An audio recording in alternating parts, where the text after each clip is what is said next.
बोलो देवादिदेव 1008 श्री भगवान महावीर स्वामी की जय हो। अहिंसा परमो धर्म की जय जय जय। परम पूज आचार्य गुरुवर श्री विद्यासागर जी महाराज की जय जय जय। बोले परम पूज्य गुणायतन प्रणेता मुनिवर्षि प्रमाण सागर जी महाराज की जय जय जय। विगत दिनों से हम आचार्य कुंद कुंद वांग्मय पर चर्चा कर रहे हैं। आचार्य कुंद कुंद ने हमें जीवन का मर्म बताया। अध्यात्म का जो तत्व है वो आचार्य कुंद कुंद की कृपा से ही हम सबको प्राप्त हुआ है। यदि हमने उन्हें आत्मसात कर लिया तो फिर हमें इस संसार में रुलने की कोई संभावना नहीं। आज बात उसी आत्म कल्याण के मार्ग को आगे बढ़ाने की है। आचार्य कुंद कुंद ने मोक्ष मार्ग की बात करते हुए कहा कि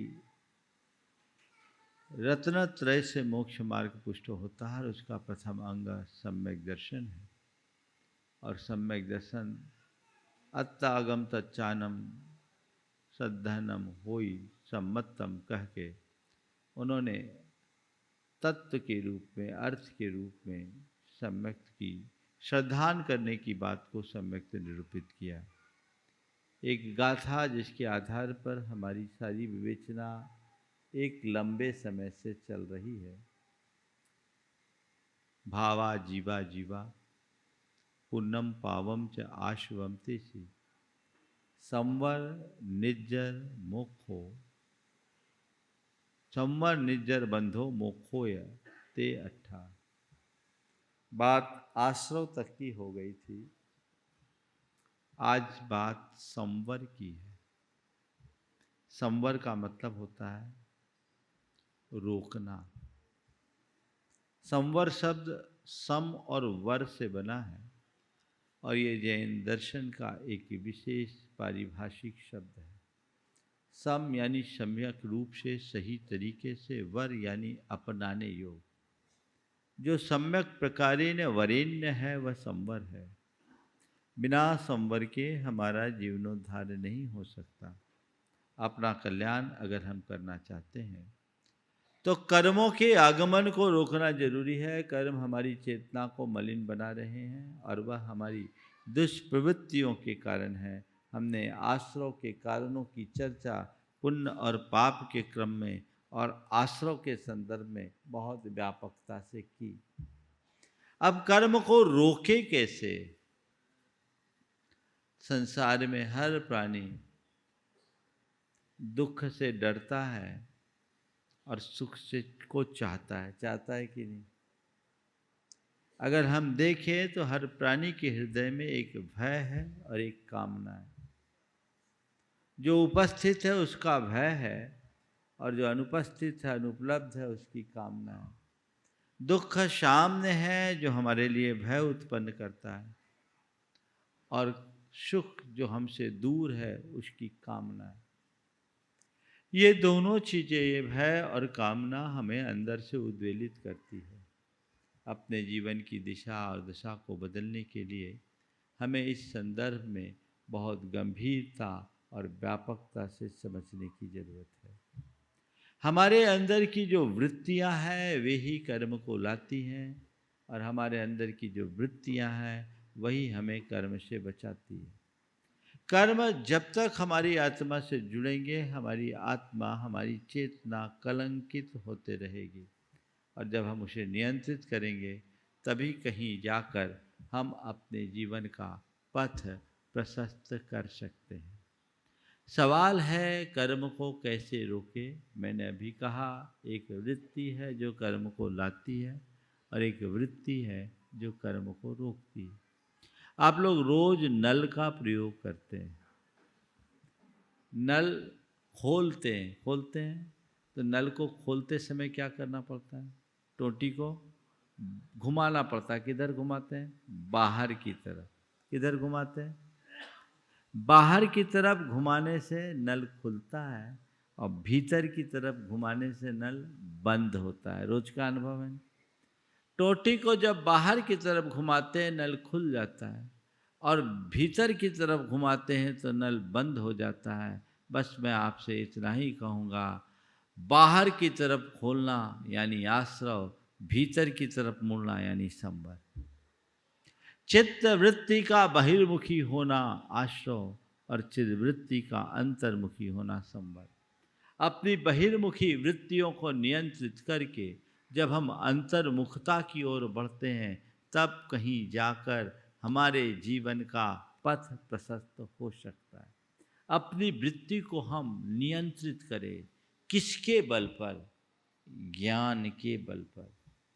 ज्ञान में वो शक्ति है जो हमारी चेतना को उद्दीप्त करता है और हमारी प्रवृत्तियों को नियंत्रित करता है। ज्ञान वो ज्ञान नहीं जिसे हम अपने दिमाग में बिठाए रखें, वो ज्ञान नहीं, वह तो केवल सूचनाओं का संग्रह है, कलेक्शन ऑफ इंफॉर्मेशन। वह ज्ञान ज्ञान नहीं, ज्ञान वो है जो हमारे हृदय में स्थित है, जिसे हमने हृदयंगम कर रखा है।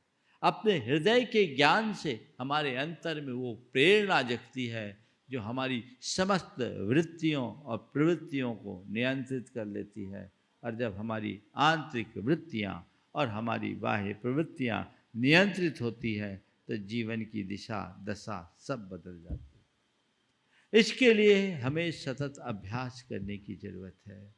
आप सबसे मैं एक सवाल करता हूँ, कभी ऐसा लगता है कि मेरी आत्मा के साथ कर्म भी जुड़े हुए हैं? अपने जीवन के दुख से तो हर कोई व्यथित है, पर उस दुख के कारण पर कभी किसी का ध्यान गया? चला भी गया हो तो बस हाँ हमने तो कह दिया कर्मों के कारण हमने दुखी हैं। कैसे बोल रहे हैं? यही तो रोज प्रवचन में सुनते, इसलिए हम मान रहे हैं। कर्मों के कारण मैं दुखी हूं कि नहीं? बोलो बोलो, ये मानते हो? हाँ मानते हो ना? ये ऊपर की मान्यता है कि हम कर्मों के कारण दुखी हैं। हकीकत में तुम्हारी मान्यता क्या है? इसके कारण दुखी हैं, उसके कारण दुखी हैं, इस वजह से दुखी हैं, उस वजह से दुखी हैं, इसने परेशान कर रखा, उसने परेशान कर रखा, ऐसा होने से दुखी हैं, वैसा होने के दुखी हैं, ये करने से दुखी हैं, ये करने से सुखी हैं, ऐसा होता तो ऐसा हो जाता, ऐसा नहीं होता तो ऐसा हो जाता। यही तो रटना है। बोलो, फिर आप ये कैसे कहते हो कि हम कर्मों के कारण दुखी हैं? कैसे कहते हो? इसका तात्पर्य क्या है?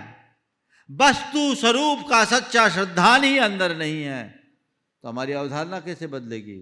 और जब तक अवधारणा परिवर्तित नहीं होगी, हमारे जीवन की दिशा दशा नहीं बदल सकती।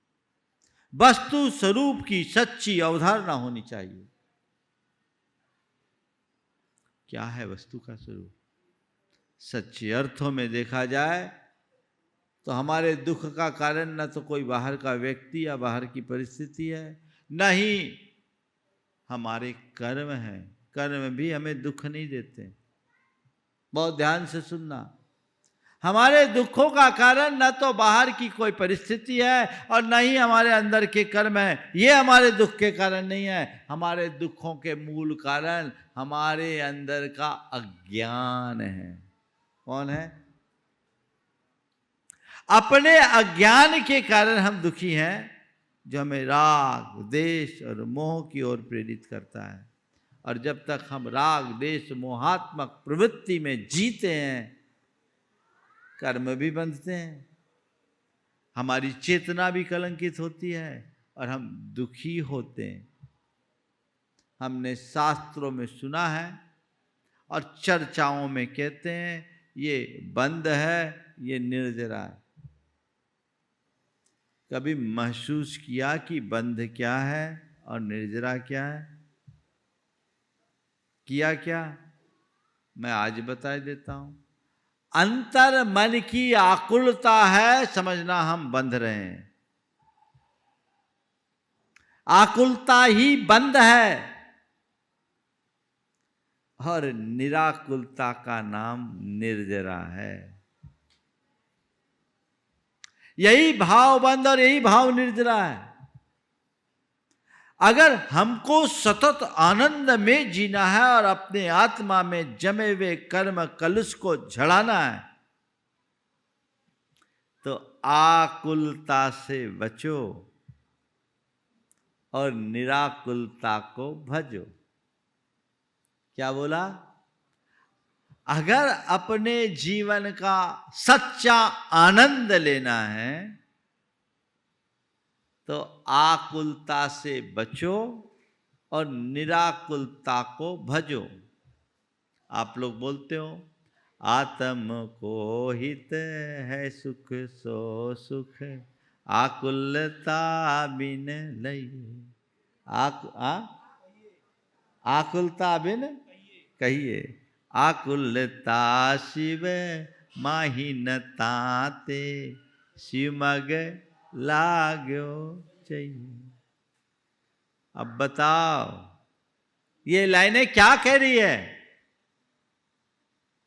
अपनी चिदवृत्ति को निराकुलता की ओर बढ़ाने का पुरुषार्थ जगाना है,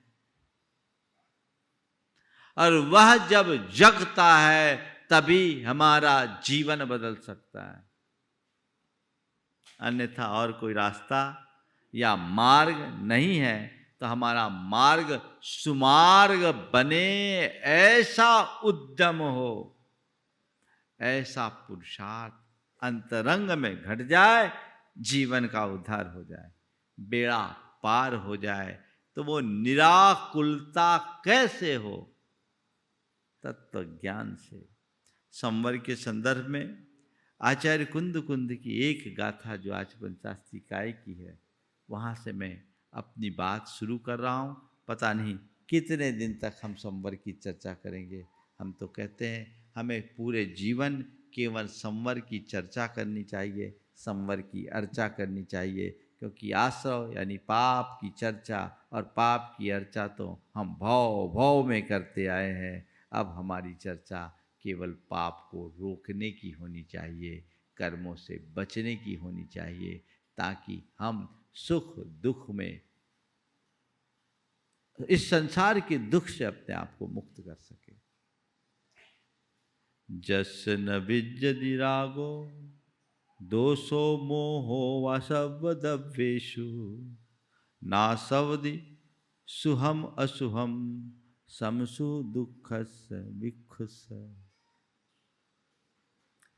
अगर तुम चाहते हो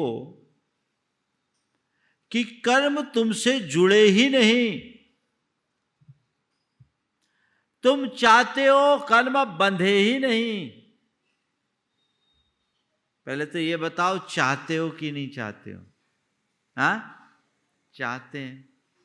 तो चाहते हो तो क्या करो? क्या करो?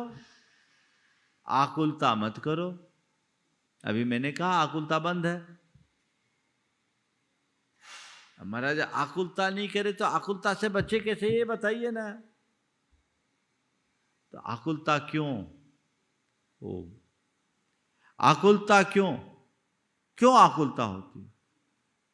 आकुलता से अपने आप को बचाओ। क्यों?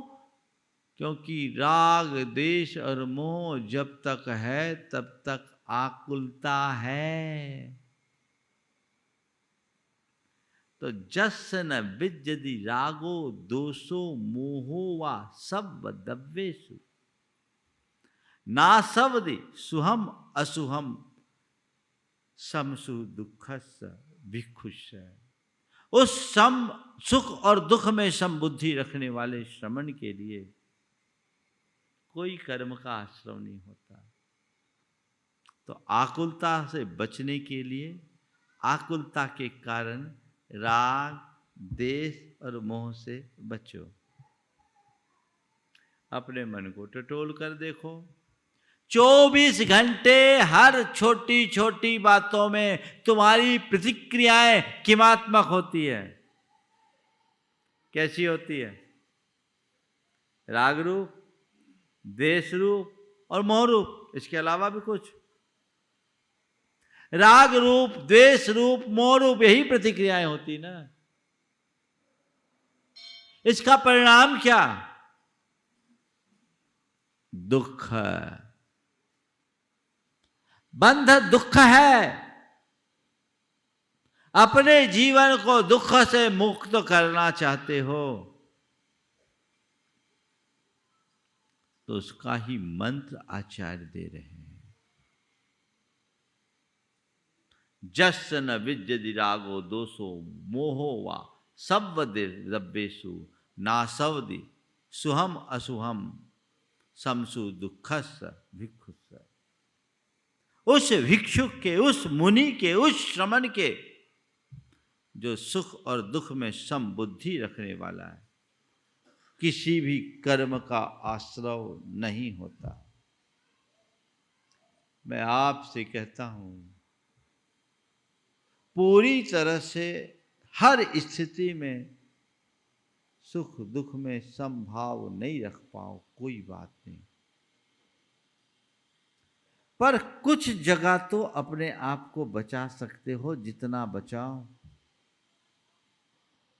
जो परम क्षमता में है उसके जीवन में तो कोई विषमता है ही नहीं।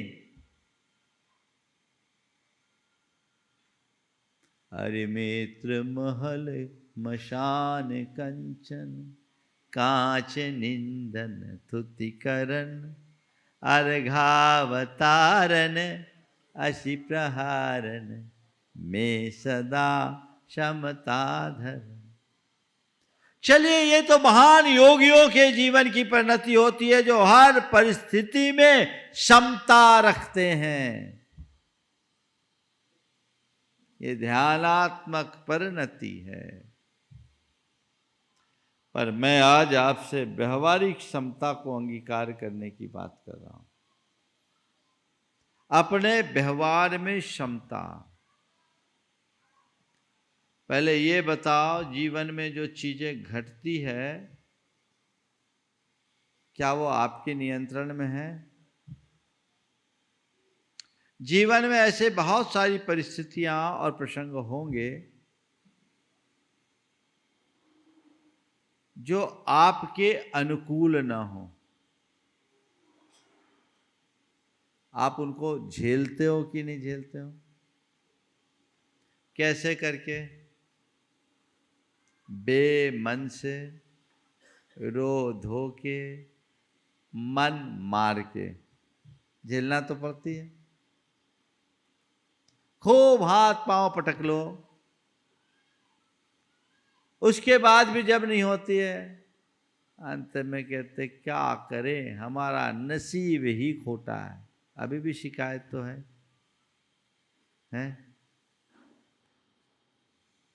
तो बस यही बचने का एक मंत्र दे रहा हूं।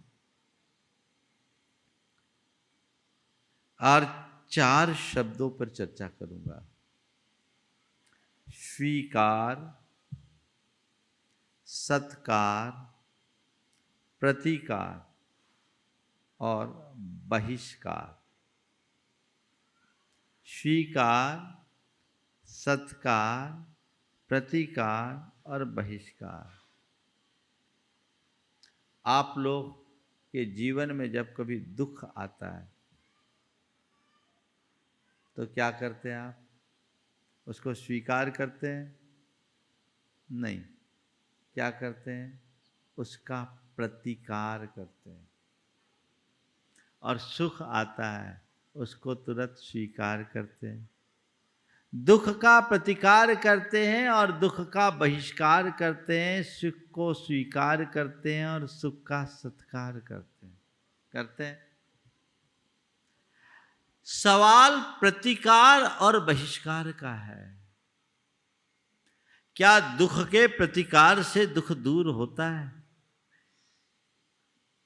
जब से आपने होश संभाला तब से आज तक किया क्या? दुख का ही तो प्रतिकार करते आ रहे हो।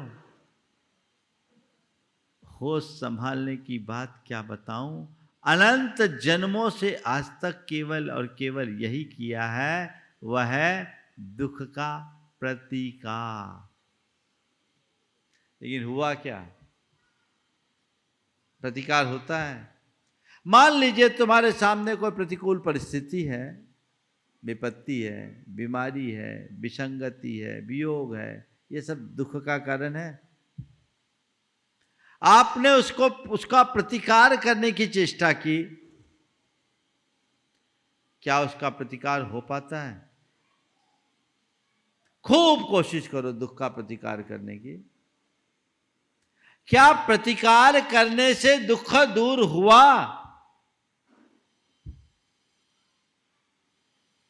फिर बहिष्कार करने में लगते, इसको हटाओ, जैसे हटाओ, इससे बचाओ। आज तक दुख बहिष्कृत हुआ? बस यही सुधार लो, आपके दुख का हमेशा हमेशा के लिए बहिष्कार होगा। फिर दुख सामने फटकेगा नहीं। चाहते हो? उसका एक उपाय, क्या? उसका प्रतिकार करना बंद कर लो और स्वीकार करना शुरू कर दो। दुख भी सुख जैसा लगने लगेगा। दुख का प्रतिकार जब तक करोगे दुख हावी होगा। जितना प्रतिकार करोगे दुख उतना हावी होगा। तो दुख का प्रतिकार नहीं, दुख का स्वीकार करो। अभी कुछ दिन पहले एक सज्जन आए, उनका जवान बेटा कोरोना में चला गया। बहुत दुखी थे। बेटा चला गया, इस बात को वो बर्दाश्त नहीं कर पा रहे थे। मुझे बताया गया, मैंने उन्हें समझाया। हमने कहा देखो बेटा को जाना था, चला गया। तुम्हारा ही नहीं, न जाने कितनों के बेटे गए। ये आना जाना लगा है। पर ये बताओ, बेटे के याद में घुट घुट करके तुम पा क्या रहे हो? क्या तुम्हारे इस घुटन से तुम्हारा बेटा लौट आएगा? बोले नहीं महाराज, जाने वाला लौट कर आता कहाँ है। हम बोले ये बताओ, कोई किसी को रोक पाया? बोले रोक भी नहीं पाए। हमने कहा जब आना जाना लगा हुआ है तो इतने व्यथित और व्याकुल होने की जगह ये क्यों नहीं स्वीकार लेते कि मेरा और मेरे बेटे का इतना ही संयोग था, मेरा और मेरे बेटे का इतना ही संयोग था, इतने ही दिन का संयोग था, बात खत्म हो गई। मैंने उन्हें अपने तरीके से समझाया। रोनी सूरत लेकर आए थे।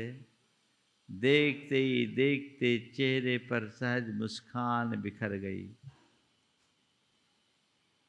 उस व्यक्ति ने कहा महाराज जी, आज आपके मोटिवेशन से मेरा मन बड़ा शांत हो गया, आपका आशीर्वाद लग गया। मैंने कहा आशीर्वाद कुछ नहीं, तुम्हारा जो स्वीकार भाव है वो जग गया।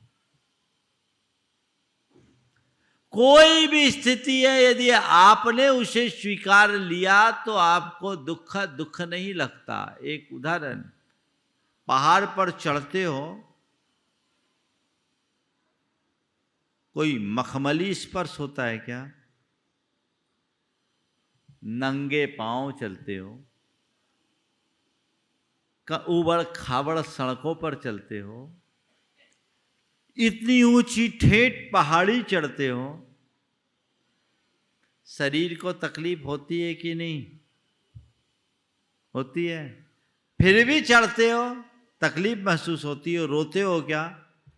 किसी से शिकायत करते हो? नहीं महाराज, हम तो उमंग के साथ चढ़ते और चढ़ते जाते, क्योंकि हम आए इसके लिए। वो कष्ट प्रतीत नहीं होता। क्यों?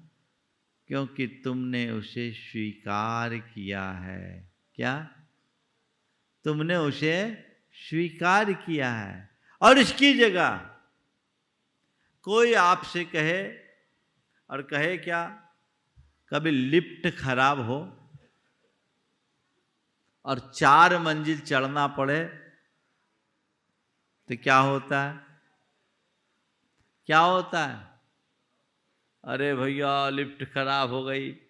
अभी खराब है बता रहे? हाँ, लिफ्ट खराब है, अब कैसे चढ़ेंगे? हे भगवान, 4 मंजिल, अब तो मेरे से चढ़ा नहीं जाता, और चढ़ोगे भी तो रो धो के चढ़ोगे। क्या हो गया? 9 किलोमीटर की पहाड़ी चढ़ गए, 4 मंजिल की सीढ़ी नहीं चढ़ पाते। क्यों? वो पहाड़ तुमने स्वीकार लिया, इसलिए दुख कर नहीं लगा, और ये 4 मंजिल को तुमने स्वीकार नहीं किया, तकलीफ दे। महाराजों के साथ लोग 20-20 किलोमीटर का विहार कर लेते पैदल, बड़े आनंदित रहते हैं। और ऐसे आधा किलोमीटर भी कोई को पैदल चलने के लिए कह दिया, मेरे बस का नहीं है। तो तेरे बस का क्या हो, तुझे पता कहाँ है? जब पता होता तो ये कहानी दूसरी होती, यहां आके बैठ जाते। कहने का सार कुल इतना है कि जिन चीजों को हम स्वीकार कर लेते हैं वो हमें दुख कर नहीं लगती, और जो चीजें हमें स्वीकार नहीं होती वो कभी सुख कर नहीं होती। तो क्या कीजिए, सहज स्वीकार भाव को अपने अंदर जगाइए। सुख आए तो स्वीकारो, दुख आए तो स्वीकारो, अनुकूल हो तो स्वीकारो, प्रतिकूल हो तो स्वीकारो, मान हो तो स्वीकारो, अपमान हो तो स्वीकारो। सहज स्वीकार, ठीक है, ऐसा होता है, ऐसा चलता है, चलने दो। जो है उसे सहज रूप से स्वीकार करो। फिर दुख होगा? हाँ, नहीं ना। तो ये कौन स्वीकार से रोकता है? स्वीकारता भी मन है, और उसमें रोक लगाने वाला भी मन है। मन ही स्वीकारता और मन ही रोक लगाता है। तो अपने मन को अगर मोड़ लिया, ज्ञान से संसाधित कर लिया, राग देश में होगा ही नहीं। सम सु दुखो, एक सूत्र बना लीजिए, मेरे जीवन में जो घटे, जैसा घटे, मुझे स्वीकार करना है। कदाचित प्रतिकार भी करो तो उसी सीमा तक जब तक परिवर्तन की संभावना है। लगता है कि ये चीजें मेरे नियंत्रण से बाहर है, ठीक है, सरेंडर हो जाओ। इसके अलावा है क्या? आप लोग हार कर बोलते हो मजबूरी का नाम महात्मा गांधी, है ना? अरे मजबूरी का नाम महात्मा गांधी बनना अच्छी बात नहीं है, समझ गए? मंजूरी का नाम महात्मा होना चाहिए। मजबूरी क्यों? हमें विवश होकर के कोई काम नहीं करना, हमें जागृत भाव से सब काम करना चाहिए। तो स्वीकार करे, जैसे सुख को स्वीकार करते हो वैसे ही दुख को भी स्वीकार करो। जैसे सुख का सत्कार करते हो वैसे ही दुख का भी सत्कार करो। है मन इसके लिए तैयार? सहज रूप से स्वीकार करना है मुझे। बहुत कठिन है। किसके लिए? जिसके मन में अज्ञान छाया है। पर जिसने ज्ञान प्राप्त कर लिया उसके लिए सब चीजें सहज है, सब चीजें सहज। देखिए, स्वीकार करने के बाद जीवन में कैसा आनंद होता है। 4 भाइयों का परिवार,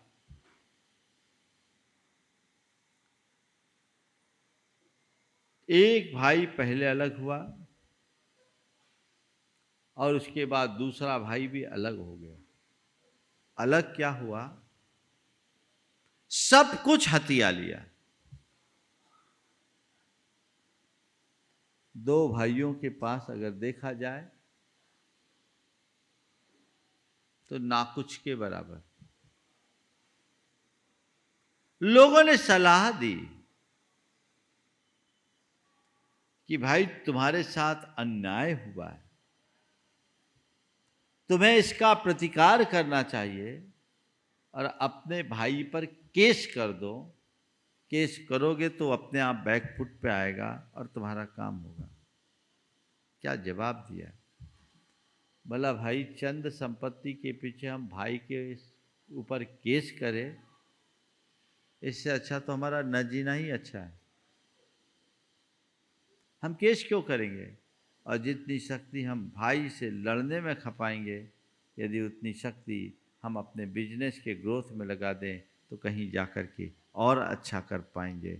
उनने एकदम सकारात्मकता से लिया, भाई की तरफ देखा नहीं और अपनी पूरी ताकत अपने बिजनेस के ग्रोथ में लगाया।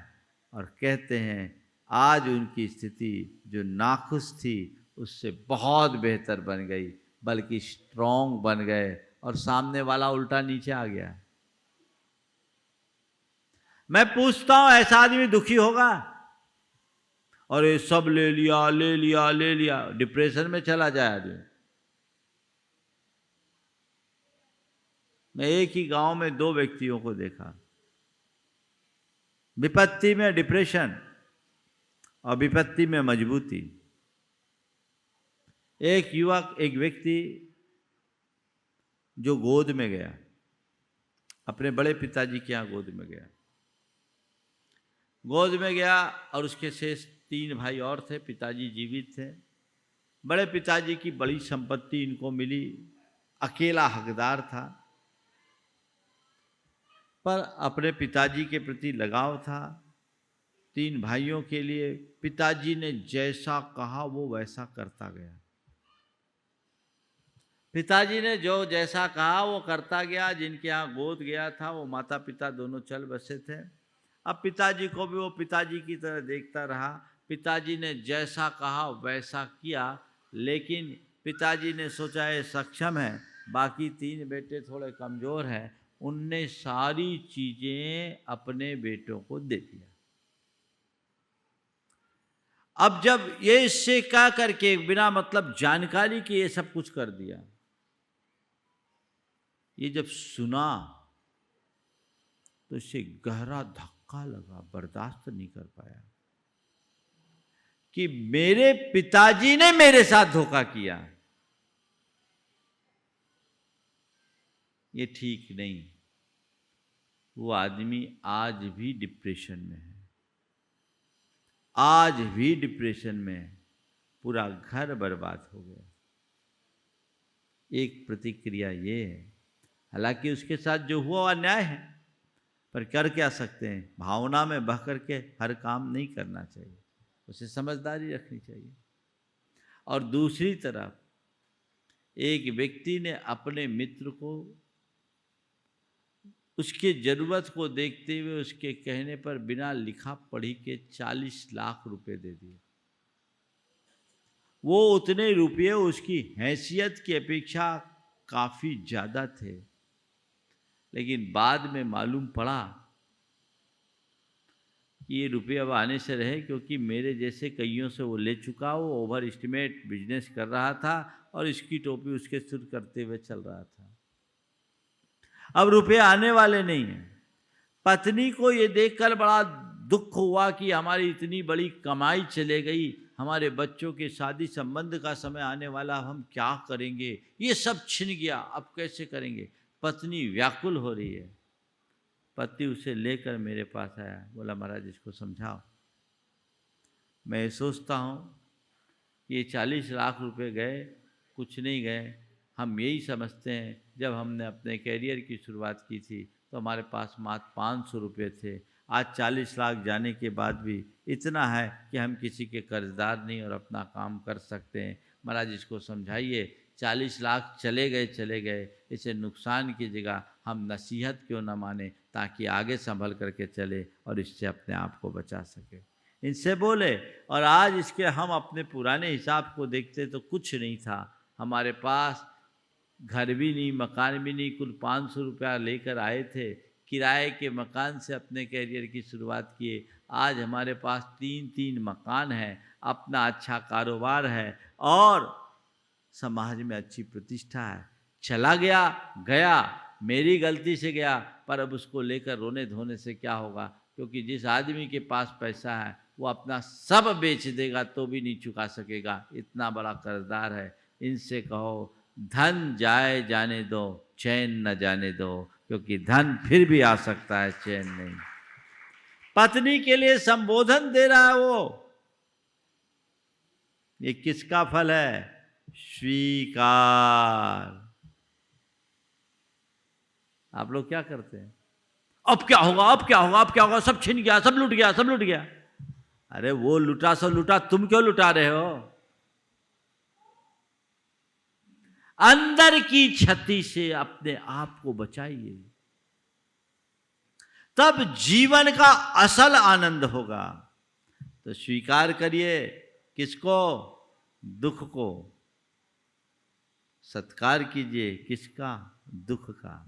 सुख को स्वीकार करते आए हो, सुख का सत्कार करते आए हो। अगर देखना चाहते हो मुझसे पूछो, तो तुम्हारे जीवन में आने वाले सुखों का प्रतिकार करो, त्याग करो, सुख का भोग मत करो, क्योंकि सुख का भोग राग द्वेष मोह में उलझाने वाला है। उसको त्यागो, बुद्धिपूर्वक त्यागो, तो तुम्हारे दुखों का बहिष्कार अपने आप हो जाएगा। सबका सत्कार करो। अक्सर मैं एक उदाहरण देता हूँ, उसे बता करके आज की बात पूरी करूँगा। आपके घर में अनेक प्रकार के मेहमान आते हैं, सब आते हैं, सबका स्वागत करते हो कि नहीं करते हो? कभी घर में चाचा भी आते हैं तो कभी दामाद भी आते हैं। चाचा आते तो क्या करना पड़ता है? कुछ नहीं, जो घर की व्यवस्था है उसी व्यवस्था में वो अंग बन जाते हैं और जाते हैं तो कुछ दे करके जाते हैं। लेकिन जिस दिन जमाई आए उस दिन तो बड़ा इंतजाम करना पड़ता है, 4 प्रकार की मिठाइयाँ बुलवानी पड़ती है और चीज़ें बनवानी पड़ती है, और जमाई राज बाबू को जाते समय टीका काट कर कुछ देना भी पड़ता है, देना पड़ता है। तो चाचा आए, उनको दिया नहीं, उनने आपको दिया। जमाई आए, आपको उल्टा देना पड़ता है। पर बताओ, स्वागत दोनों का करते हो कि नहीं करते हो? करते हो ना? तो बस मैं इतना ही कहता हूँ, सुख आए समझ लो चाचा आए, और दुख आए समझ लो जमाई आया। सत्कार दोनों का करो, स्वागत दोनों का होना चाहिए, सत्कार दोनों का होना चाहिए, है ना? अरे जमाई लोगों को बड़ा लग रहा है, जमाई है ऐसे, मालूम? एक संस्कृत के कवि ने जमाई के लिए क्या कहा? सदा वक्रो सदा क्रूर है, सदा मान धनापहा, कन्या राशि स्थितो नित्यम, जा माता दसमो ग्रह।